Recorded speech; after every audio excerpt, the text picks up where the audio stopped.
कि बेटा free fall के तरीके से आपने जी क्या है, एक्सेलेरेशन ड्यू टू ग्रेविटी। जी की वैल्यू आपने फाइंड आउट करनी है। इसके लिए आपने एक धाती गोली लेनी है, मेटल की एक गोली लेनी है, ठीक है।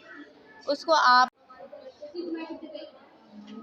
कि बेटा फ्री फॉल के तरीके से आपने जी क्या है, एक्सेलेरेशन ड्यू टू ग्रेविटी। जी की वैल्यू आपने फाइंड आउट करनी है। इसके लिए आपने एक धाती गोली लेनी है, मेटल की एक गोली लेनी है, ठीक है। उसको आपने बांधना है। इससे ये देखेंगे जहाँ पे ये गोली लगी हुई है, इसको आपने बांधना है। ये लगी हुई है पुल्ली नंबर 1, ठीक है। और फिर वो धागा ऐसे गुजारना है, ये ऐसे जा रहा है इसके ऊपर से। फिर ये पुल्ली नंबर 2, फिर यहाँ से धागा आपने ये जो ऐसे बोर्ड स्केल लगा हुआ है, ठीक है, इसके साथ पीछे जो है नट लगा होता है उसके साथ बांधना है, ठीक है। और फिर जब हम इसको आग लगाएंगे ना, तो ये क्या होगा, धागा कट जाएगा माचिस या मोमबत्ती के साथ। तो ये धागा कटेगा और ये जो है फ्रीली फॉल करेगी। तो जहाँ ये टच करे यहाँ पर बोर्ड पे पहली दफ़ा गिरने पर, तो वो निशान लगाना है, तो वो उसका डिस्टेंस मेजर करते हैं। इसमें आपने देखा कि गोली की जो इनिशियल वेलोसिटी है वो 0 है, ठीक है। अब आप देखें, इसमें आप 0 पुट कर लें, 0 ज़रब t प्लस हाफ GT², ठीक है। तो क्या हो जाएगा, 0 प्लस हाफ GT², क्लियर। अब क्या है, यहाँ से आप g की वैल्यू निकाल सकते हैं, यानी कि g यहाँ है तो वो उधर जाके 2h बटा T² बराबर है g के। ये हमारे पास एक फार्मूला आ गया। क्या आ गया, फार्मूला आ गया, ठीक है।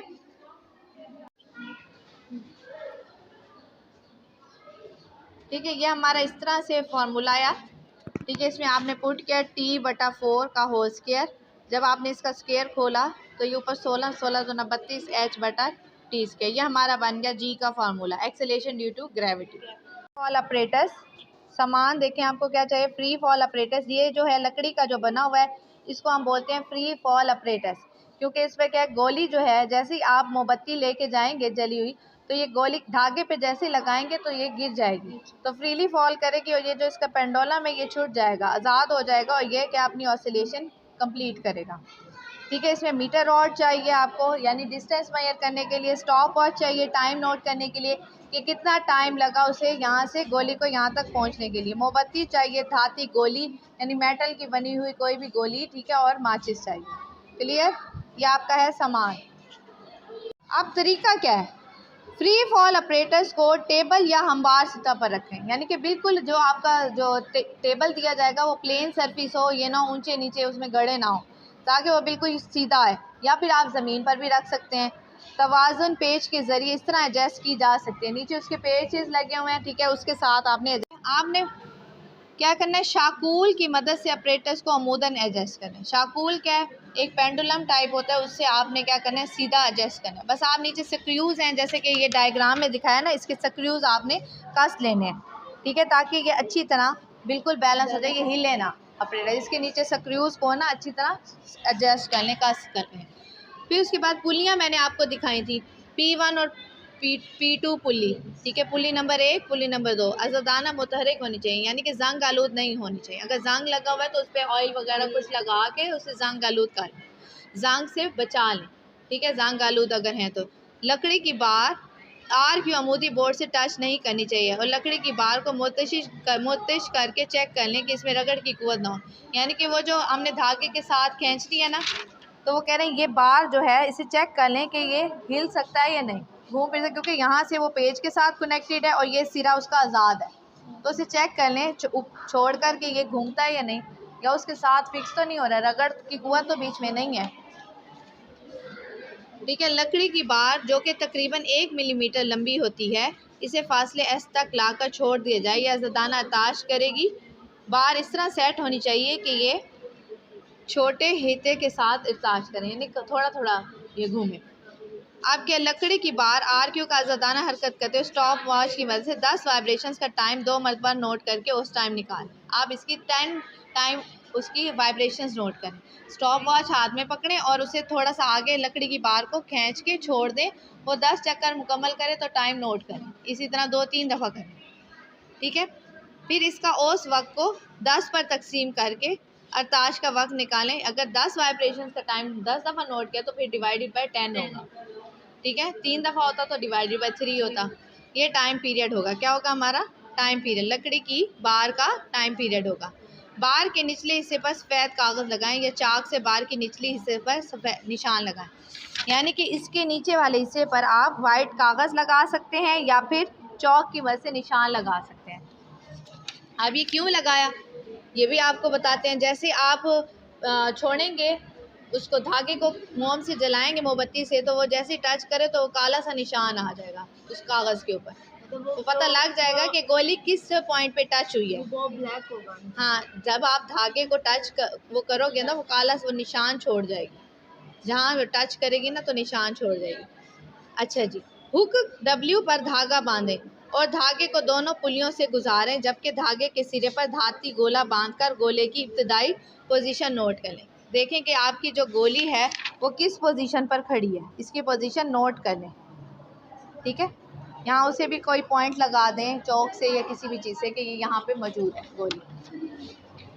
आगे गोले को मोमबत्ती से के धुएं से स्याह कर लें, काला कर दें गोली को क्या कर दें?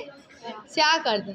मोमबत्ती के धुएं से धुआं लेके जाएंगे तो वो काली हो जाएगी। फिर वो धागे के साथ जब गिरेगी तो टच करेगी, ठीक है। दोनों पुलियों के दरमियान धागे को मोमबत्ती के ज़रिए मुनक़ता कर लें। आप क्या करें? मोमबत्ती के ज़रिए इसको कट कर लें दोनों पुलियों के दरमियान। चाहे तो आप यहाँ से मोमबत्ती को लेके आएँ, ठीक है। दोनों पुलियों के दरमियान से आपने धागे को कट करना है। जैसे कट करेंगे तो ये फ़ौरन से आज़ाद हो जाएगा और ये भी आज़ाद हो जाएगा, सही है। अब क्या है? मुनक़ता में कनेक्शन ख़त्म कर दें। अब नेक्स्ट है 12वां पॉइंट। इससे लकड़ी की बार वापस अपनी अमूदी हालत में आएगी, जबकि धाती गोला आज़ादाना नीचे गिरते हुए बार से टकराएगा और बार पर ब्लैक कलर का निशान छोड़ जाएगा, ठीक है। नेक्स्ट क्या है? जिस जगह गोले ने बार पर निशान बनाया है वो नुक्ता नोट कर लें। वो इसका नुक्ता बी जाहिर कर दें, कोई भी पॉइंट बना दें। दोनों पोजीशनों यानी ए और बी के दरमियान फ़र्क फासला H है जो गोले ने आज़ादाना हरकत करते हुए तय किया, इसे नोट कर लें, ठीक है। पहले है गोली की इब्तदाई पोजीशन H1, जो हमने क्या की थी? A पॉइंट हमने रखा था। फॉर एग्जांपल वो 6 सेंटीमीटर पे। स्याह निशान की पोजीशन 96 में से 6 माइनस करेंगे तो क्या आ जाएगा? 90। कैसे पता लगा? सपोज ये पहले यहाँ पे 6 सेंटीमीटर थी, ठीक है। जब ये यहाँ गिरी तो ये क्या? 96। इन दोनों को डिफरेंस करें तो कितना आ जाएगा? 90 सेंटीमीटर। इसी तरह ये रीडिंग्स आपने 3 टाइम्स नोट करनी है, ठीक है। कभी आप 7 पे आपने बांधा, ज़रा धागा लंबा हो गया तो वो 7 पे आ गया। फिर अगली जो गिरी वो पोजीशन 97, फिर इसी तरह माइनस कर दें, अगले में 8। फिर इन तीनों रीडिंग्स का आपने क्या करना है? एवरेज लेनी है। तीनों को प्लस करें, डिवाइड बाय 3, ठीक है।